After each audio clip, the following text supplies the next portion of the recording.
जय हिंद दोस्तों, बहुत स्वागत है आप सभी का फोर्स एमपीपीएससी के इस यूट्यूब चैनल पर। और इस स्पेशल वीडियो सीरीज में एक बार फिर मैं नितिन यादव आप सभी का बहुत स्वागत करता हूं।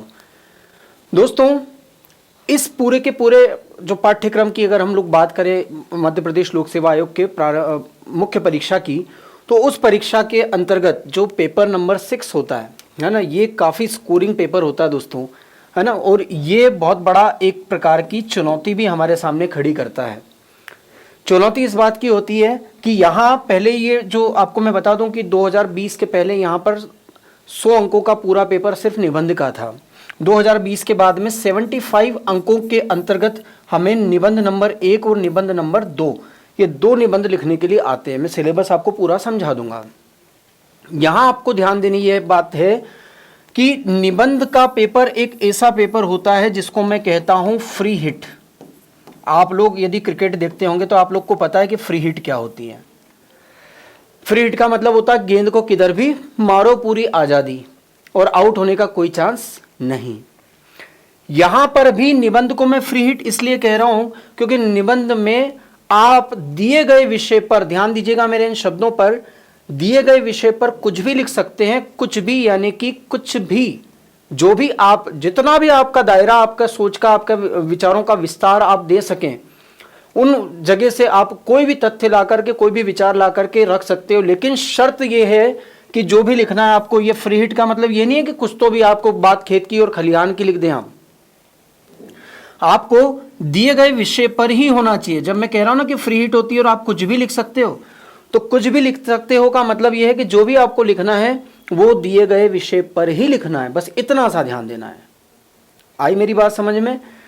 अब अगर इसका मैं इंपॉर्टेंस आपको बताऊं तो 1400 नंबरों का जो हमारा पूरा मेंस का सिलेबस होता है ना, उसके अंतर्गत ये 75 जो अंक हैं, इसके लिए सबसे पहली बात यह कि आपको अलग से कोई खास तैयारी करने की जरूरत नहीं होती है।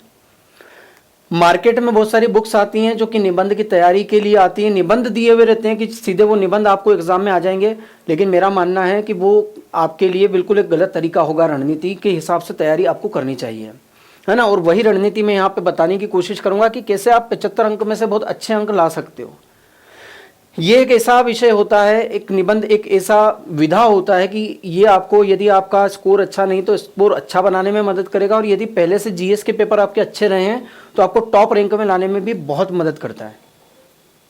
तो ये बहुत ज़्यादा महत्वपूर्ण पेपर है आप लोगों के लिए। और साथ ही एक अधिकारी के रूप में, एक मैच्योर पर्सन के रूप में आपके विचारों का विस्तार, आपके विचारों का दायरा कितना होना चाहिए वो भी पता लगता है इस निबंध के पेपर के माध्यम से। तो निबंध को व्यक्तित्व का दर्पण भी कह सकते हो आप। तो इन सभी तमाम बातों के ऊपर हम लोग डिस्कस करने वाले हैं, जिसमें हम एमपीपीएससी मुख्य परीक्षा को टारगेट रखते हुए निबंध लेखन कैसा होना चाहिए उसके ऊपर बात करेंगे। तो चलिए हम लोग बात शुरू करते हैं। जब हम बात शुरू करेंगे तो हमारी बात की स्टार्टिंग करेंगे हम लोग सिलेबस से।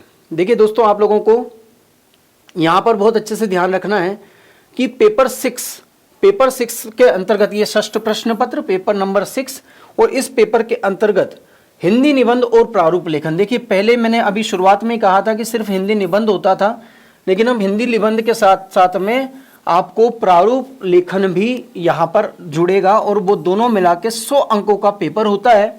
साथ ही आपको यहाँ जो समय होता है, यहाँ ध्यान देना है कि बाकी जीएस के पेपर्स में आपको समय 3 घंटे का मिलता है, लेकिन यहाँ आपको समय 2 घंटे का मिलता है। ये ध्यान देने वाली बात है आपको, है ना। यानी इतना आसान ना समझें। आपको यहाँ प्रारूप भी लिखना है आपको, प्लस 2 निबंध भी लिखना है, 1000 शब्द में, एक 500 शब्द में, और उसके बाद में आपको 2 घंटे का ही समय होता है। तो एक अच्छी तैयारी की डिमांड रखता है ये पेपर भी। और वो तैयारी क्या होना चाहिए उसको जानने के लिए आपको ये समझना है कि जो पहला निबंध आएगा वो होगा लगभग 1000 शब्दों में। देखिए, लगभग लिखा हुआ, जरूरी नहीं कि गिनती करें आप 1000 शब्दों की, लगभग, है ना, समथिंग 1000 शब्दों में।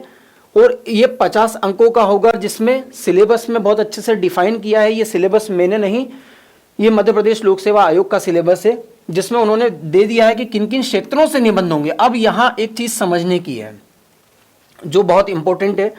देखिए, मैं आपको बता रहा हूँ जो चीज आपको खास ध्यान देना है। चलिए मैं थोड़ी सी स्पेस लूंगा उसके लिए। यहां ध्यान देना है आपको कि ये लिखा हुआ है कि निम्नांकित क्षेत्रों से होगा।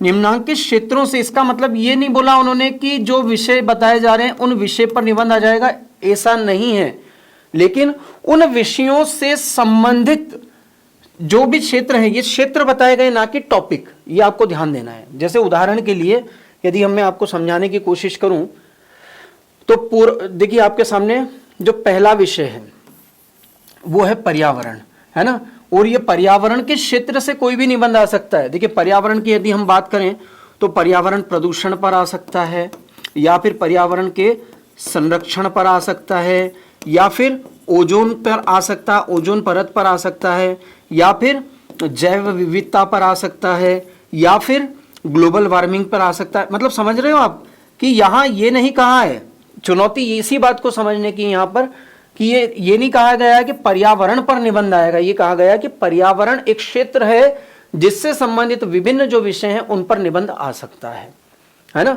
ऐसे विज्ञान की जब हम बात करें तो विज्ञान के ऊपर निबंध नहीं, विज्ञान के क्षेत्र से कोई निबंध आ सकता है, जिसमें आपको अनुसंधान पर आ सकता है, या फिर आपको अंतरिक्ष प्रौद्योगिकी पर आ सकता है, या रक्षा प्रौद्योगिकी पर आ सकता है। इस प्रकार से आपको ध्यान देना है। मतलब यहाँ जैसे धर्म और अध्यात्म की बात है तो यहाँ सांप्रदायिकता पर निबंध आ सकता है, यहाँ पर आध्यात्मिक विश्वास पर निबंध आ सकता है, यहाँ पर धार्मिक स्वतंत्रता पर निबंध आ सकता है। तो ये आपको समझना है, जो मैं समझा रहा हूँ मेरी बात को बहुत गौर से समझिएगा आप लोग। तो यहाँ मैं उन विषयों के बारे में एक बार आपको बता दूं कि कौन कौन से विषय यहाँ रखे गए हैं। पर्यावरण है, विज्ञान है ना, इन क्षेत्रों से निबंध आ सकता है। शिक्षा है, आधुनिकीकरण, भूमंडलीकरण, उदारीकरण, कृत्रिम बुद्धिमत्ता, परंपरागत खेल, सांस्कृतिक विरासत, सभ्यता एवं संस्कृति, योग एवं स्वास्थ्य, ई मार्केटिंग, ई कॉमर्स, नेतृत्व 15वां है, एवं विकास 16वां, सुरक्षा 17वां, नौकरशाही 18 है, जनजाति विकास 19वां जो टॉपिक है दोस्तों वो है राष्ट्रवाद एवं राष्ट्रीय एकता।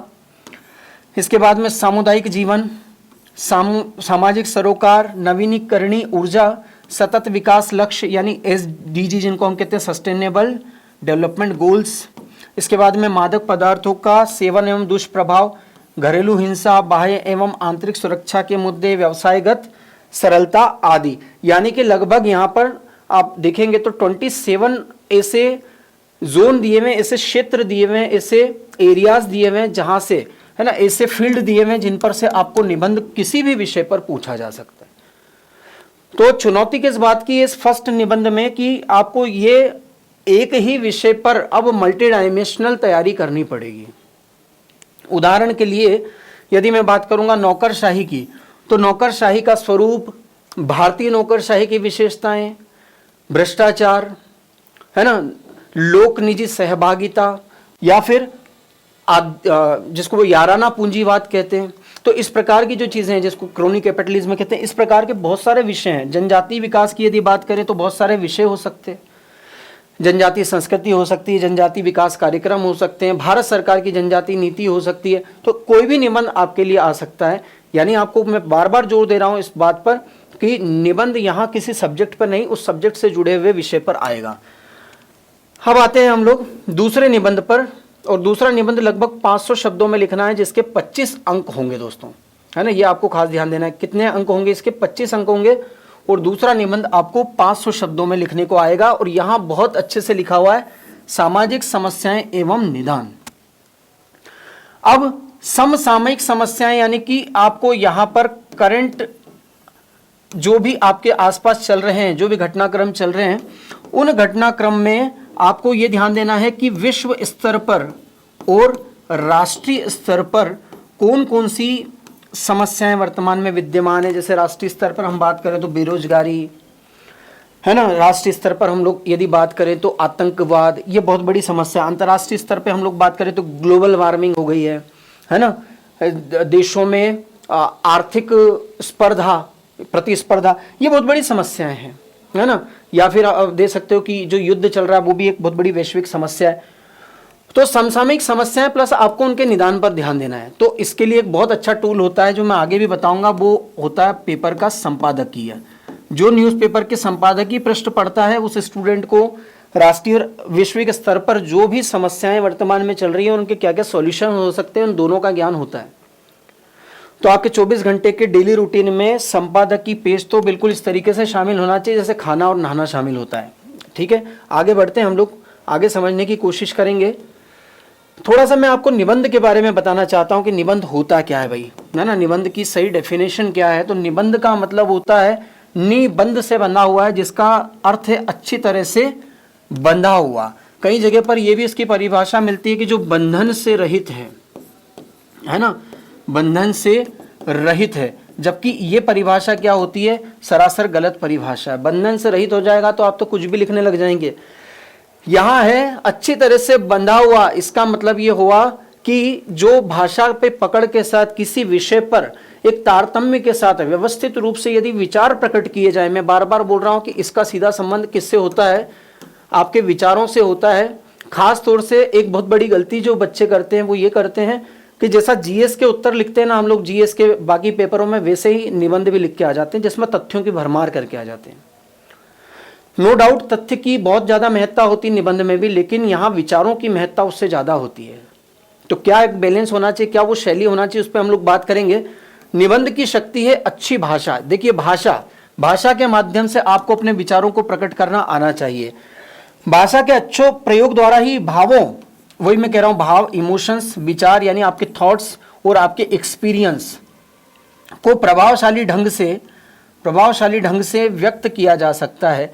यानी कि ये एक निबंध जो होता है ये अभिव्यक्ति की एक कला होता है, ये आपको समझ लेना है। अभिव्यक्ति की एक कला होता है और इसके लिए कोई ऐसी तैयारी नहीं हो सकती दोस्तों, सच मानिए आप, कि मैं आपको कोई एक ऐसा सूत्र बता दूं कि इससे निबंध की तैयारी, आप ऐसा निबंध लिख देना। इसके लिए सिर्फ सबसे बड़ा एक ही सूत्र है कि आप लिखते रहें, आप में लिखने के प्रति रुचि हो, लिखने की आदत हो, और अच्छा लिखने के लिए अच्छा पढ़ना जरूरी होता है। ये जरूर मैं कहूँगा आप लोगों को, यदि अच्छी भाषा लिखनी तो अच्छी भाषा के साहित्य को, अच्छी भाषा के रचनाओं को आपको पढ़ना चाहिए, अच्छे न्यूज़पेपर्स को आपको अपना दोस्त बनाना चाहिए। देखिए यहाँ पंडित श्याम सुंदर दास जी का भी एक वो है कि क्या होता है, निबंध एक लेख होता है, एक आर्टिकल होता है, जिसमें क्या होता है, जिसमें किसी गहन विषय पर विस्तार पूर्वक एवं पांडित्यपूर्ण ढंग से, पांडित्यपूर्ण का मतलब होता है जिस पर आपको लगे कि पढ़ने के बाद कि इससे अच्छा इस विषय पर लेख नहीं लिखा जा सकता, और उस पर विचार किया गया है। देखिए यहाँ पर भी विचार को प्राथमिकता दी गई है, विचार नाम के शब्द को प्राथमिकता दी गई है। इस परिभाषा से क्या होता है कि भाई ये पता लगता है कि विचार प्रकट करने की कला है, इसमें विचारों को क्रमबद्ध रूप से रखना पड़ता है, यानी व्यवस्थित होना चाहिए, अच्छी तरह गुथा हुआ होना चाहिए। इसमें ज्ञान, विचार और व्यक्तित्व का अद्भुत संगम होता है। देखिए इन तीनों चीज़ों पर ध्यान देना है आपको, किन किन का संगम होता है। एक तो ज्ञान, जिसको आप फैक्ट के माध्यम से रखेंगे, मैं आगे बताऊंगा आपको कि कैसे रखेंगे, आपके पास तथ्य होना जरूरी है। विचारों की मैं बात कर रहा हूँ, ये तो बहुत ज़्यादा इंपॉर्टेंट है ना, आपके पास में किसी भी विषय पर विचार होना चाहिए। अक्सर इस बात की कमी होती है स्टूडेंट्स में। मैंने कई कॉपियाँ चेक की निबंध की, क्या होता है कि वो मुश्किल से 2 पेज लिखने के बाद में अपनी ही बातों को बार बार दूसरे शब्दों में रिपीट करने की और सामने वाले को मूर्ख बनाने की कोशिश करते हैं, और ये बात से परीक्षक चिढ़ करके आपको नंबर नहीं देता है। तो रिपीटेशन से बचना होगा। एक प्रवाहमयी भाषा के साथ में आपको विविध विचारों को एक ही विषय पर रखना आना चाहिए। और व्यक्तित्व का अद्भुत संगम का मतलब ये होता है कि जैसा आप निबंध लिखते हो ना, आप यकीन मानिए कि परीक्षक को आपकी उस पर्सनैलिटी का पता लग जाता है, आपकी सोच के स्तर का पता लग जाता है, आपकी जानकारी के दायरे का भी पता लग जाता है कि आप कितने मैच्योर स्टूडेंट होंगे, और वो इस हिसाब से आपको यहाँ पर नंबर देता है। तो निबंध एक बहुत इंपॉर्टेंट चीज़ है। निबंध बहुत इंपॉर्टेंट विधा होती है। जैसे मैंने शुरू में भी कहा था कि निबंध लिखने के लिए कोई एक सूत्र नहीं बताया जा सकता, वो बात यहाँ पर भी है। लेकिन आपको फिर भी एक अच्छे निबंध में क्या क्या चीज़ें शामिल करनी चाहिए वो मैं क्रमबद्ध तरीके से बताने की कोशिश करूँगा। सबसे पहली बात है कसावट, प्रभावशाली भाषा और विषयानुकूलता। इन तीनों शब्दों को समझिएगा। कसावट का मतलब होता है कि आपको सारगर्भित तरीके से, है ना, अब वहाँ 1000 शब्द बोला है तो जरूरी नहीं कि पूरे 1000 ही करके आए। आप बहुत कसी हुई भाषा के साथ में, एक प्रवाहमयी भाषा के साथ में उससे कम शब्दों में भी लिख सकते हो, लगभग शब्दों में भी लिख सकते हो।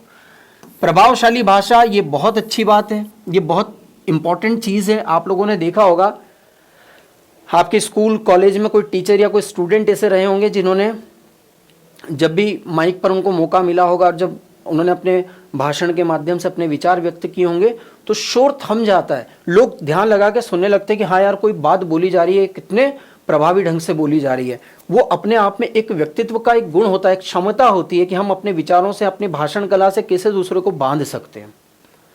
और यदि आप सार्वजनिक जीवन में जाना चाहते हो तो ये संप्रेषण कौशल के लिए भी जरूरी है ना, कि आपके एक कहे अनुसार, क्योंकि आज मैं सुबह जब पढ़ा रहा था कि प्रशासन क्या है तो उसमें लिखा था कि दूसरों से कार्य करवाने की कला है, और दूसरों से कार्य करवाने के लिए आपकी भाषा बड़ी महत्वपूर्ण स्थान रखती है ना। और इसको सुधारने के लिए आपको मैं फिर कहूंगा कि संपादकीय पेज पढ़ना शुरू करें, है ना। कुछ टूल्स मैं बता दूंगा, उसमें आपका सबसे इंपॉर्टेंट है, बार बार बताऊंगा कि पेज, संपादकीय पेज पढ़ने की आपको रेगुलर प्रैक्टिस होना चाहिए। विषयानुकूलता बहुत इंपॉर्टेंट चीज है, ये तो ऐसी चीज है कि जिसके बिना नंबर सारे कट जाते हैं। क्यों? क्योंकि बच्चे क्या करते हैं अक्सर कि निबंध लिखना शुरू किया था किसी विषय दूसरे पर और लिखते लिखते अंत में पहुंच गए किसी विषय दूसरे पर, इससे नंबर नहीं आते, है ना। जितना भी मैंने अभी आपको कहा था कि वो फ्री हिट होता है, यानी आप कुछ भी लिख सकते हो, है ना। जब मैं फ्री हिट करके बोल रहा हूं कि उस पर कुछ भी लिख सकते हो तो उसका मतलब ये है कि आप उसमें किसी फिल्म का उदाहरण दे सकते हो, किसी फिल्म का आप डायलॉग लिख सकते हो, बिल्कुल संभावना होती है ना, और अच्छा लगता है, भाषा में इससे प्रवाह आता है। किसी की कही गई उक्ति को शामिल कर सकते हो, ठीक है। किसी कहानी का कोई अंश इसमें आप शामिल कर सकते हो जो आपने बचपन में दादी नानी से सुनी हुई हो। यानी इन सारी चीजों का भली भांति आप इस्तेमाल उस पर कर सकते हो, लेकिन वो होना चाहिए विषय के ऊपर, रिलेवेंट होना चाहिए, जबरदस्ती का घुसाया हुआ नहीं लगना चाहिए। ये चीज आपको खास तौर से समझनी है। आगे बात करते हैं, निबंध में विचार और भाषा दोनों में ही कसावट का गुण होना चाहिए, ये बात मैं पहले भी बता चुका हूं। उद्धरणों की भाषा ना बदली जाए, यानी कि जब आप कोई उद्धरण देते हो, उद्धरण वही मैंने कहा कि किसी का कोटेशन देते हो जब आप इस तरीके से डबल इन्वर्टेड में लिखकर, तो वहां पर उसकी भाषा चेंज नहीं होनी चाहिए, यानी वो विषय पर ही होना चाहिए। निबंध का अर्थ ही है भली भांति बंधा हुआ या कसा हुआ। विराम चिन्हों का समुचित प्रयोग आवश्यक होता है, यानी कि हर एक पैराग्राफ में एक जुड़ाव होना चाहिए, हर एक पैराग्राफ के बीच में, हर एक सेंटेंस के बीच में एक प्रकार का लिंक होना चाहिए, है ना। अलग अलग नहीं लगना चाहिए बिल्कुल भी। आगे बात करते हैं, विचार बिखरे ना हो, चयनित विषय पर चिंतन मनन करें, यानी कि जब आप निबंध लिखने जाते हो उसके पहले जो भी विषय आपने चूज किया है, वहां पर आपको जो विषय मिलते हैं, 4-5 विषय मिलते हैं, उसमें से आपने जो भी विषय का चयन किया है उस पर सबसे पहले आपको क्या कर लेना चाहिए, रफ कार्य कर लेना चाहिए, है ना। रफ कार्य करके एक रूपरेखा तैयार कर लेना चाहिए, और वो कैसी होगी मैं अभी आपको आगे बता रहा हूं। उसका एक फॉर्मेट बना लेना चाहिए कि मुझे निबंध में किन किन बातों को, किन किन उद्धरणों को, किन किन कहावतों को, किन किन शेर व शायरी, सबकी जरूरत होती है, इसमें सबकी संभावना होती है कि आप लिख सके, लेकिन वो होना चाहिए, मैं बार बार कह रहा हूं, विषय के ऊपर, यानी बिखराव नहीं होना चाहिए कि आप कहीं से कहीं पहुंच गए लिखते लिखते। विचार क्रमबद्ध हो, ये मैं पहले ही बता दिया। विचारों में संतुलन हो, अर्थात प्रमुख बातों पर अधिक महत्व और गौण बातों को कम महत्व देना चाहिए। इंपॉर्टेंट बात है, अक्सर हम लोग ये चीज गलती करते हैं कि जो बहुत इंपॉर्टेंट बात है वो बाद में लिखते हैं, और जो थोड़ी हल्की बात थी वो हम पहले लिख देते हैं। इससे क्या होता है कि एक प्रवाह, एक प्रभावशीलता जो होती है भाषा की वो कम हो जाती है दोस्तों। तो यह इस सीक्वेंस का अपने आप में बहुत ज्यादा महत्व होता है, जिसको आपको समझना चाहिए। निबंध में बदलती हुई विषय सामग्री के अनुसार पैराग्राफ बदलने की व्यवस्था होना चाहिए। जरूर आप पैराग्राफ बदलें, लेकिन पैराग्राफ, मैंने पहले भी कहा कि 2 पैराग्राफ के बीच में एक लिंक जरूर दिखाई देना आवश्यक होता है, जरूर दिखाई देना चाहिए। अब बात करते हैं निबंध के कौन कौन से पार्ट्स होते हैं जो आपके निबंध में दिखना चाहिए। तो जनरली हम किसी भी विद्वान से भी यदि पूछेंगे तो वो 4 ही अंगों की बात करते हैं, है ना। और वो 4 अंग कौन कौन से होते हैं? सबसे पहले होता है उसका टाइटल, उसका शीर्षक आकर्षक होना चाहिए, है ना, जिस तरीके से लोगों में निबंध पढ़ने के लिए उत्सुकता पैदा की जा सके। तो यहाँ आपको पता है कि परीक्षा में जो शीर्षक होता है वो तो आपको क्या दिया जाता है, परीक्षा में आयोग के द्वारा दिया जाता है, तो इस बात की यहाँ आपको खास तौर से चिंता नहीं करनी है। आगे चलते हैं, प्रस्तावना या उसका इंट्रोडक्शन। अब ध्यान दीजिए, इसका बहुत ज्यादा महत्व होता है। ये जो इंट्रो होता है किसी भी निबंध का, इसका महत्व जिस तरीके से किसी फिल्म का ट्रेलर होता है ना, किसी भी फिल्म का ट्रेलर होता है, आपने देखा होगा कि कोई फिल्म जब आती है तो फिल्म रिलीज होने से पहले टीवी चैनल्स पर, यूट्यूब आदि पर उसके ट्रेलर को लॉन्च किया जाता है। और जब हम ट्रेलर देखते हैं और जब ट्रेलर को देखते हैं तो आप क्या देखते हैं, थोड़ा सा कोई सीन, थोड़ा सा एक्शन सीन, थोड़ा सा कोई भावनात्मक सीन, थोड़ा सा कोई रोमांटिक सीन, थोड़ा सा कोई गाने का सीन, यानी कि उस फिल्म में क्या क्या है उसके बारे में सब सब सब सब थोड़ी थोड़ी सी झलक बता दी जाती है। और जितना ज़्यादा अट्रैक्टिव, जितना ज़्यादा प्रभावशाली वो ट्रेलर होता है, हमारे मन में एक उत्सुकता पैदा हो जाती है कि यार ये पिक्चर तो देखना है थिएटर में जाके। इसके विपरीत आप लोगों ने फील किया होगा कि कोई फिल्म का ट्रेलर देखा, ना उसमें आपको एक्टिंग अच्छी लग रही है, ना उसके कोई गाने अच्छे लग रहे हैं, ना आपको उसका कोई प्रभाव समझ में आ रहा है ना, और उस ट्रेलर को देख करके आप कह देते हो कि अरे यार ये तो कोई दम वाली बात नहीं है, तो मतलब आप उस फिल्म को आप रुचि प्रकट नहीं करते उसके प्रति। कहने का मतलब यहाँ पर वही है दोस्तों कि यही जो ट्रेलर का एक फिल्म के लिए महत्व होता है, वही यहाँ एक प्रस्तावना का महत्व होता है ना। ये नींव होती है, बहुत इंपॉर्टेंट शब्द यहाँ पर दिया गया है कि ये पूरे निबंध का बेस होता है, नींव होता है। इसको भूमिका भी कहते हैं हम लोग, है ना, इसको भूमिका भी कहते हैं, है ना। ये अत्यंत रोचक होना चाहिए, जैसे मैंने कहा, जैसे फिल्म का ट्रेलर होता है, और आकर्षक होना चाहिए, अट्रैक्टिव होना चाहिए, जो कि ध्यान खींचे, और बहुत लंबा नहीं होना चाहिए, शॉर्ट में होना चाहिए। साथ ही, है ना, भूमिका इस प्रकार की हो जो विषय वस्तु की झलक प्रस्तुत कर सके। अभी मैंने कहा ना कि फिल्म का ट्रेलर पूरी फिल्म में क्या क्या है सब आपको एक 2-3 मिनट में बता देता है। 3 घंटे की फिल्म का 3 मिनट में आपको सब कुछ पता लग जाता है कि अरे इसमें क्या क्या देखने को मिलेगा, कटप्पा ने बाहुबली को क्यों मारा, सब मालूम पड़ जाता है। लेकिन यहां निबंध में हम उससे नहीं चुके, हमें भी जो कंटेंट है, जो विषय वस्तु है जिस पर हमें निबंध लिखना है, उसकी एक पूरी झलक की इस निबंध में आगे क्या मिलने वाला है, ये सब पढ़ने वाले के दिमाग में क्लियर हो जाए। इस प्रकार के प्रवाह के साथ, इस प्रकार की भाषा शैली के साथ में आपको प्रस्तावना यानी निबंध का प्रारंभ करना चाहिए। आगे बात करें तो जो दूसरा महत्वपूर्ण पार्ट होता है खास तौर से, वो होता है विस्तार। अब जब मैं कह रहा था ना कि आप कुछ भी लिख सकते हैं, कुछ भी, उसकी आवश्यकता यहां होती है उसके विस्तार में, है ना। विस्तार की बात करें तो विचारों का विकास होता है एक तरीके से। यहां आपको उसी जो ट्रेलर में यानी कि प्रस्तावना में आपने जो चीज शुरू की थी, उसी को आपको एक एक करके यहां पर विस्तार से एक्सप्लेन करना होता है। यह निबंध का सर्वप्रमुख अंश होता है। देखिए, सबसे इंपॉर्टेंट होता है इसका संतुलित होना अत्यंत आवश्यक है। यही निबंधकार अपना दृष्टिकोण प्रकट करता है। संतुलित जब मैं बोल रहा हूं तो यहां आपको 2 चीजों पर खास ध्यान देना है। एक होती है विचार और दूसरे होते हैं तथ्य या फैक्ट, है ना, आपके थॉट्स और फैक्ट। इन दोनों के बीच में एक संतुलन होना जरूरी है। ना तो सिर्फ विचारों का पुलिंदा बन जाए निबंध, और ना ही केवल तथ्यों का भरमार उसमें दिखाई दे। दोनों के बीच में एक बैलेंस होना चाहिए। आप अपनी बात कह रहे हैं, मान लीजिए कि गरीबी पर कोई निबंध आप लिख रहे हैं और वहां ये बताना चाहते हैं कि विकासशील देश होने के बावजूद भारत में आज़ादी के बाद से अभी तक गरीबी रेखा में उसको कंट्रोल किया जा रहा है, लगातार सरकार के प्रयास रंग ला रहे हैं, और उसमें आप कोई आंकड़ा डाल दें कि 1947 में 1951 में पहली पंचवर्षीय योजना के समय गरीबी की दर ये थी और वर्तमान में इतने इतने करोड़ लोग इससे बाहर आ गए। फलाने के इस रिपोर्ट के अनुसार भारत में इतनी इतनी गरीबी भविष्य में और कम हो सकती है। तो ऐसे तथ्य जब आप डालते हैं, वो विचारों को उसके साथ में रखते हो, तो बड़ी प्रवाह और बड़ी एक इम्पैक्ट आपकी शैली में आने लगता है दोस्तों। इसका खास महत्व होता है, ये आपको ध्यान देना है। ठीक है, आगे बात करते हैं उपसंहार। निबंध का समापन एक निश्चित क्रम में होता है। लेखक अपना दृष्टिकोण प्रस्तुत करता है, उपदेश, दूसरे के विचारों को उद्धृत करना, किसी कविता की पंक्ति आदि के माध्यम से निबंध को समाप्त किया जा सकता है। यानी कि जैसा महत्व होता है ट्रेलर का, वैसे ही क्लाइमेक्स का भी होता है फिल्मों में, वैसा ही यहाँ पर भी आपको ध्यान रखना है कि उपसंहार भी बहुत ज़्यादा प्रभावी होना चाहिए। साथ ही मैं आपको एक चीज़ और इसमें जोड़ूंगा कि इसमें किसी समस्या पर आपको ख़त्म नहीं करना है कि समस्या है और यहीं पर ख़त्म नहीं करना है, उस समस्या के समाधान की बात करते हुए और भविष्य में काफ़ी अच्छा होगा, ऐसे एक सकारात्मक भविष्यवाणी की तरफ आपको उसको ले जाते हुए अंत करना चाहिए। यदि किसी समस्या पर भी निबंध आप लिख रहे हो तो समस्या के समाधान के ऊपर और भविष्य में सब कुछ अच्छा हो जाएगा, ये इस विचारधारा से निबंध को आपको अपना प्रवाह प्रदान करना चाहिए। तो ये एक बहुत इंपॉर्टेंट बात होती है दोस्तों। निबंध के प्रकारों की बात कर लेते हैं, है ना। तो ये मैं नहीं समझता कि यहाँ इतनी इंपॉर्टेंट है कि कौन कौन से निबंध होते हैं।